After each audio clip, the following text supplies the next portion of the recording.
How soon after being there in Vietnam did you meet Howard? Any other good stories about him? Like, what was your first impression when you met him? The officers had their own bar that I helped build, but they would invite us over there once in a while. And he invited me in. He said, I want to buy you a drink. What are you drinking? And I said, milk. He said, come on, give me a break. I said, Jack Daniels. So that's how I met him. Do you still have a strong recollection of what happened on August 3rd, 1967? Yes, I do. Have it every day. Howard said, it's a milk run, Doc. You don't have to bring your machine gun. So apparently the engineers have an injury. This guy broke his leg, and we're going to pick him up. I said, okay, let's go. And we took off. We were going out there, flying out there. And we got out there, and I splinted the guy's leg, and we took off, coming back. And said, Doc, we got another call. We have to go to Leper Colony and pick up somebody. I said, all right, let's go. And as we crossed over the bridge, I heard pop, pop, pop, pop. Then I said, sir, I think we're under fire. And then it sounded like someone took a bicycle chain across some steel, like that. And I heard the aircraft go, whoo. And I looked up there, and they're both looking at each other. And then we started down and someone said, Doc, brace him back there. And then I heard him say, brace.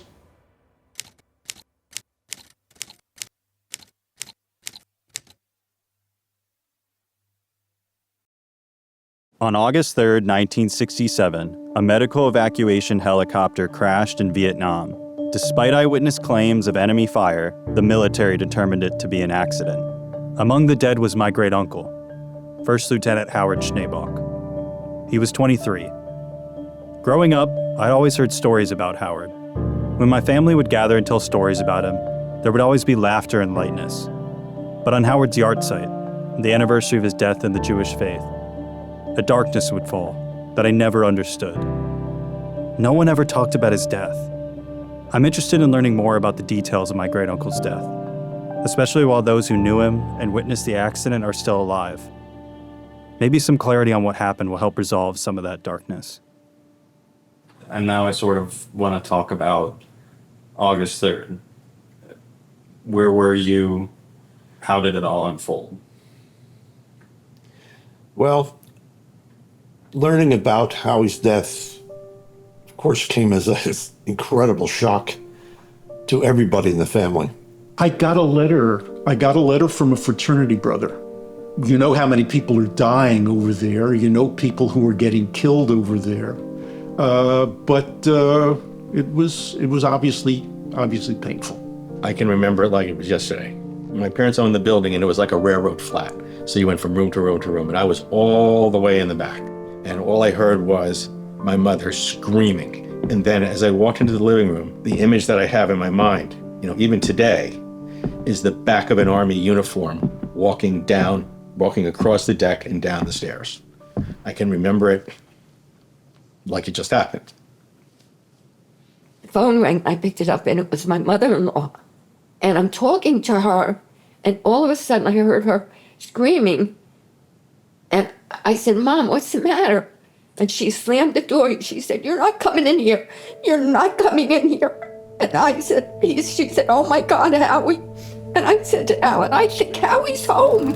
As I was going with the lawnmower in the front yard, my wife opened the screen door to the front and screamed hysterically at me, Howie's home. I didn't know what that meant. How could he be home? When I called up Seabright, and everybody was crying. But it was very obvious to me that Howie wasn't home, not the way we wanted him to come home. I shouldn't feel as sad as I do, with a loss like that, because I was so young. I didn't grow up with him like my brother. But my parents never let me forget, never let me not understand who he was and why he was doing what he was doing, and how proud they were of him. I had never thought a minute that he would go off to war. But he was a kind person, so it didn't surprise me at all. And he didn't choose to be on the ground. He wanted to do his part, and that part was picking up the soldiers that needed help that day. So that's Howard.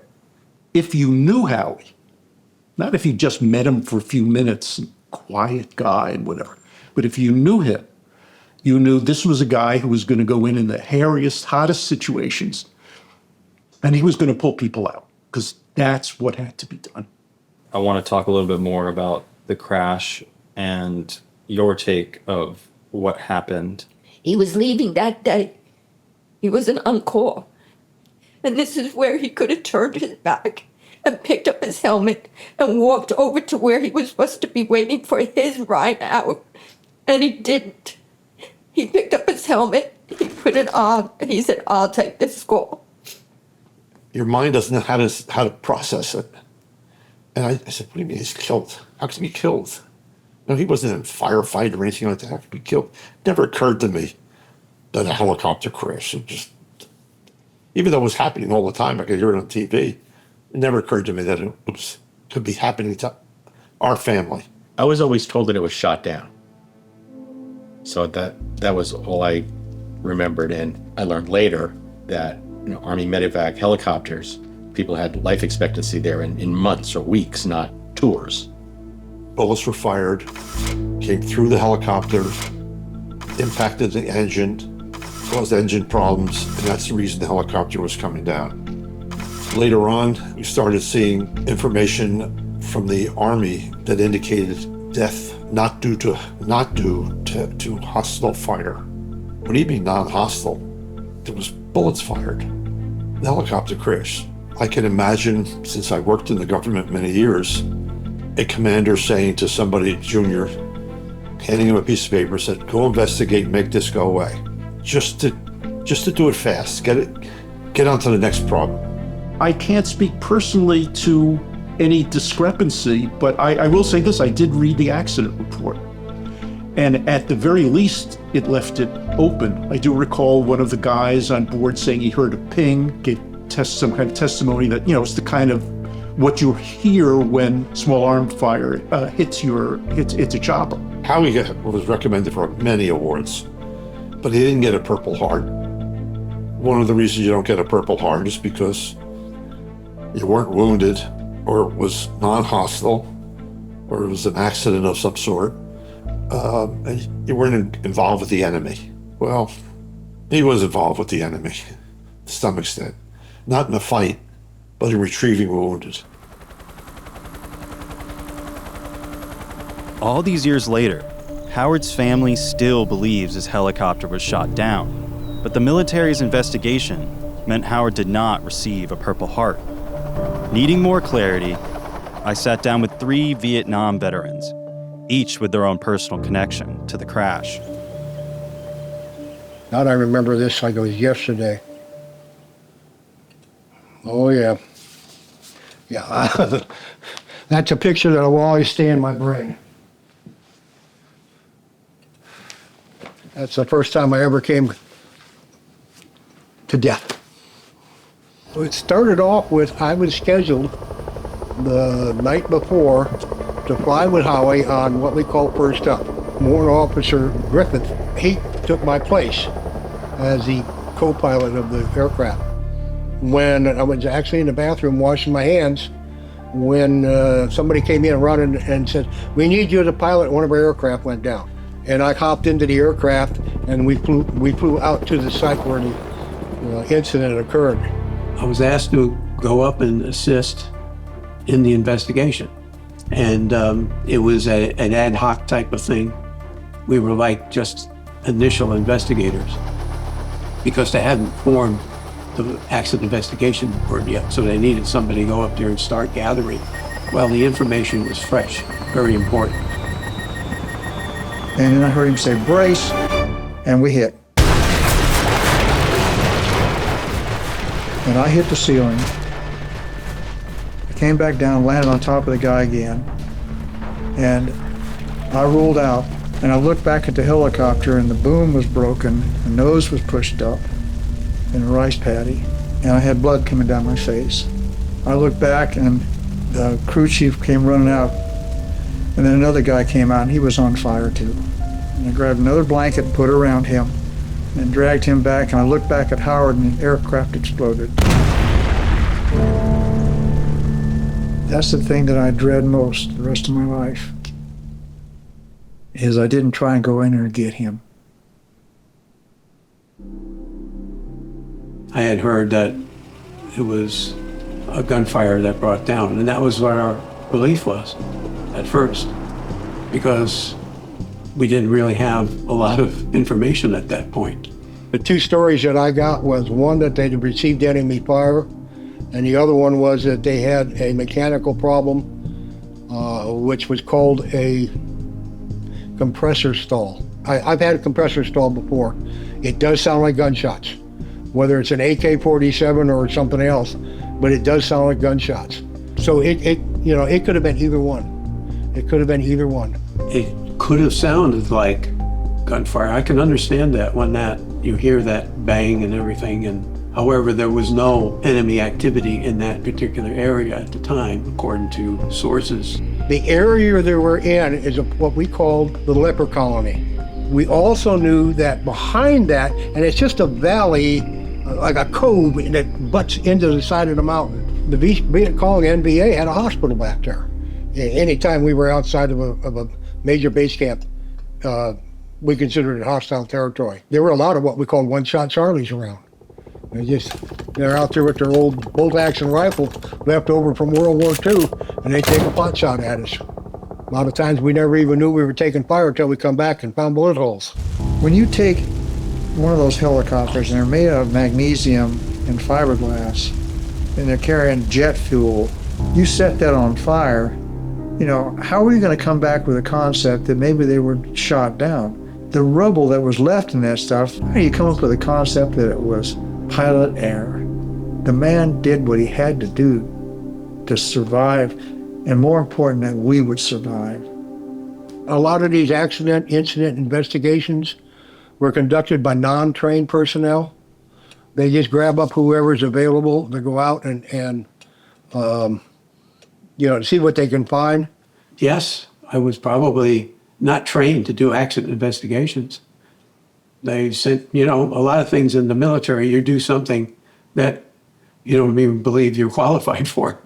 But they needed somebody, and war is a busy time, and not many people are available to go investigate accidents. If they would go up on that ridge over there, I'm sure they'd find at least 5 expended rounds from an AK-47 on that ridge. But you think they're going to go out in those jungles and look for 5 expended rounds?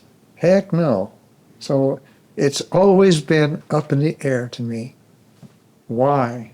It would have been so simple just to write down, shot down, because we were shot down. At this point, I wanted to get Paul's opinion of an image that shows a puncture in the combustion section of the engine. That's bullet damage.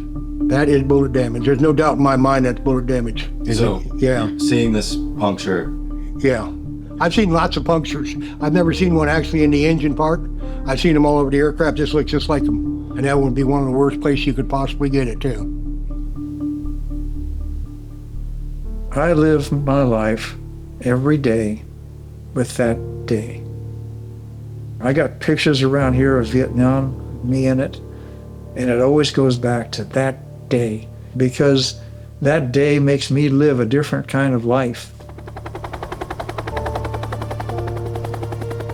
Every year on August 3rd, my family, whoever they are, will light a candle, which is a traditional thing that Jewish people do.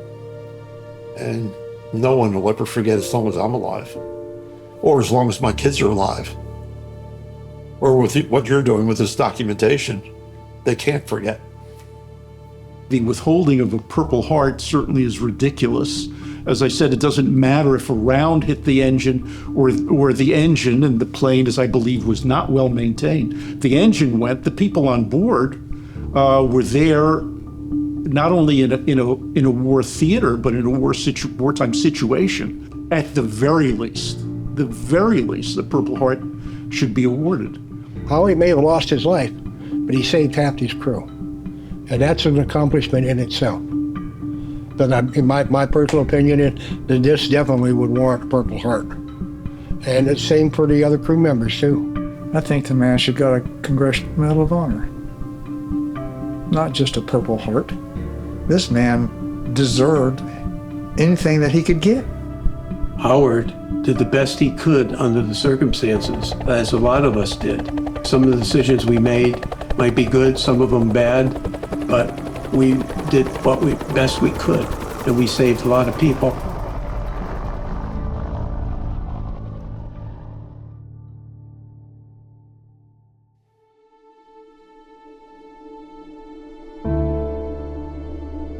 I set out with this film to clear up the mystery of Howard's death, once and for all. We may never know the full truth of what happened that day, but what I learned is bigger than that. I feel more indebted to all the other soldiers who have fought for freedom and even laid down their lives in war. People like Frank Hibbs, Paul Frank, James Gabriel. People like Howard.